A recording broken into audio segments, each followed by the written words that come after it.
right, guys, thanks for tuning in. Excited to show off this car behind me now. If you guys watched our last Charger video, you'll have seen a little teaser about the Eclipse, and, well, here you go. Let me tell you a little bit about this car. Our sister company called Just Donated, we contract with a number of different charities, and one in particular, they're a charity that does all sorts of wonderful things for our disabled vets. This was a car that was donated to that charity a couple weeks back. I was walking through the yard with James, and all of a sudden this thing was sitting there getting ready to have photos taken of it, and I thought, wait a minute, that is essentially the same car used in the first movie. So the little gears started turning. Guess what?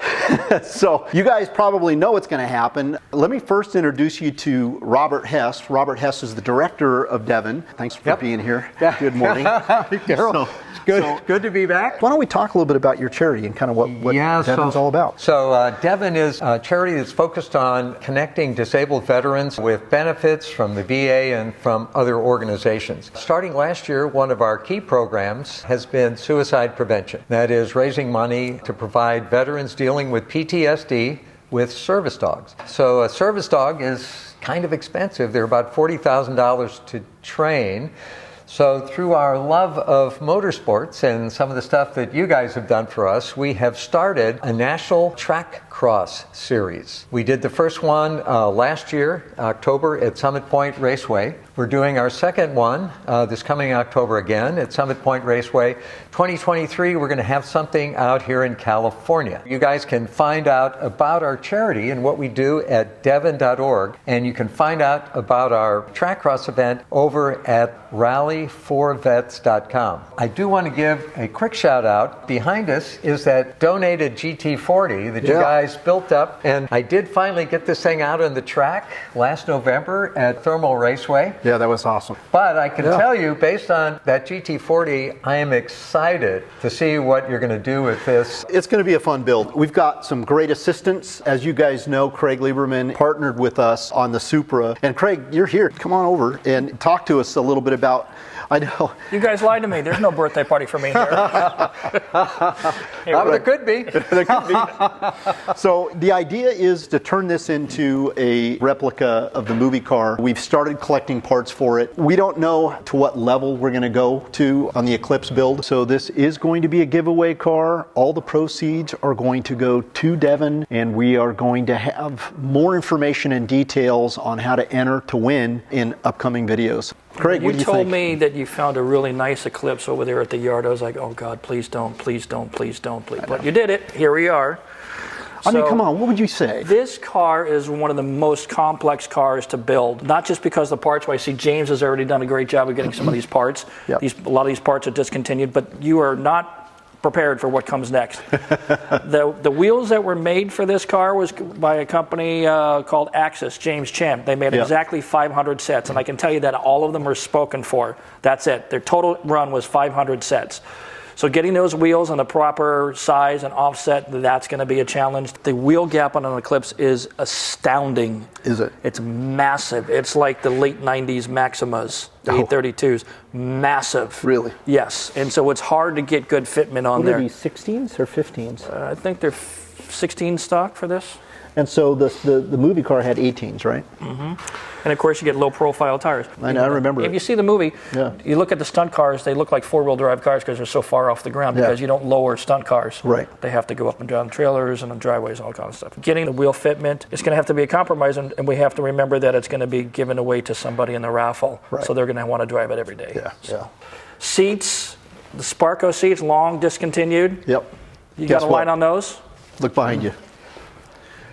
Walked right past it. All right, so make a liar out of me. You got the proper headlights, as you probably already surmised. This bumper, it needs a lot of work. When they say bolt-ons, they're lying. So. Don't look at it too hard, guys, because it's all lopsided and crooked. There's just all sorts of wrong going on here. Yeah. So this is going to be a challenge. All the stuff that you have to put into this car, getting the right paint code, getting the roof right scoop wheels. Looks all right. Oh, God. Biggest mistake. As you call a air brake. It is an air brake. Yeah. The air comes in through the front. Of course, that's not finished, and it's not, the front hole needs to be cut out. But the air goes in there and has nowhere to come out. So what happens is it tries to lift itself off the car. And since that is plastic or whatever it is, It's got to be bondoed to the car. And people who know anything about I've seen the lines. It's very difficult to get that to blend into the car and stay adhered to the car when you're doing 80 miles an hour. So what most people do is they fill in the hole, the smart people anyway. So there's a lot of work to be done. Or you just put a hole in the back of the car in the headliner and little exhaust vents go that way. Or you could do that, sure, except when it rains. Except when it rains. How about a hole in the roof and use it for air conditioning? Yeah, that's true too. We were talking about that earlier, so there's a lot to be done. When we get to the back end of the car, this is where you're going to pull your hair out. Could you imagine? Oh my God.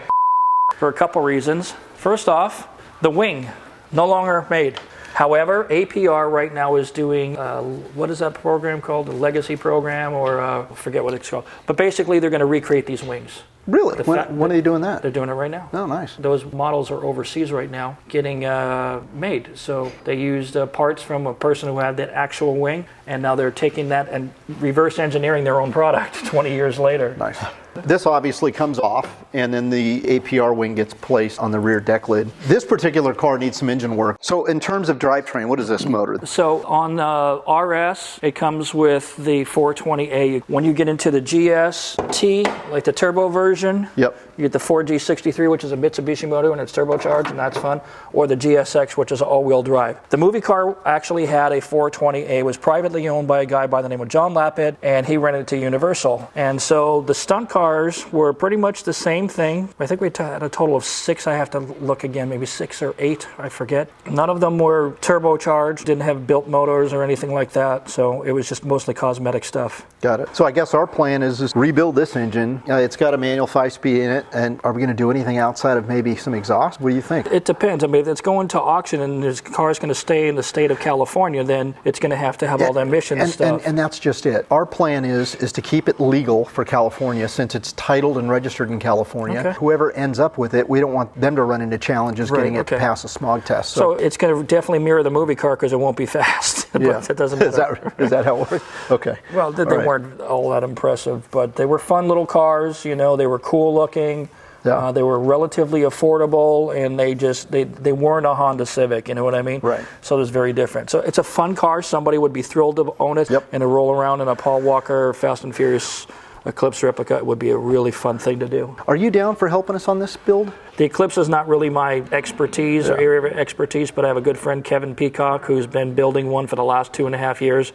He's got it down pat. So got it. He can come in here and say, you need this, you need this, right down to the nuts and bolts. This is going to be a fun build. We're excited about it because we have such a fast theme going on right now. You know, Craig, your help is going to be really priceless to us. My only concern is that the person who wins it knows how to drive a manual transmission.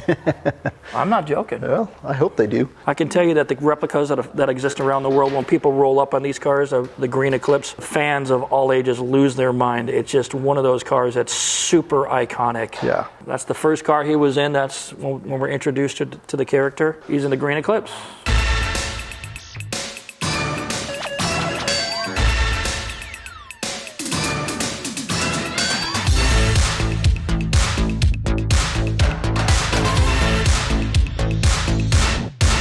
Thanks for tuning in. If you haven't subscribed yet, please hit the subscribe button and give us a thumbs up if you like what you've seen. Don't forget to check out Craig's channel on YouTube. And don't forget. Yep, and you know, for you vets or people that want to support the veteran community, pop over and see us at deven.org, DVEN.org. And if you are a track rat or you've ever wanted to get your car on the track, go over to rallyforvets.com. We'll be a nationwide series of time trials supporting the veteran community. I'm in awe of what you guys are going to do with this car. It's going to be fun, guys. To support the veteran community. I can hardly wait. Any comments, please hit us up. Give us some feedback. Love to hear it. Thanks for tuning in.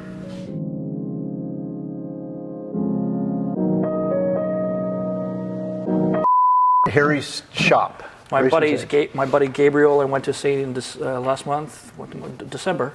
Jesus, just February. Anyway, so he bought one of the two. These were promo trucks from Ford. This guy who had this truck was in Texas. He had no idea it was a movie truck. And they were about to take the engine out to put it in something else.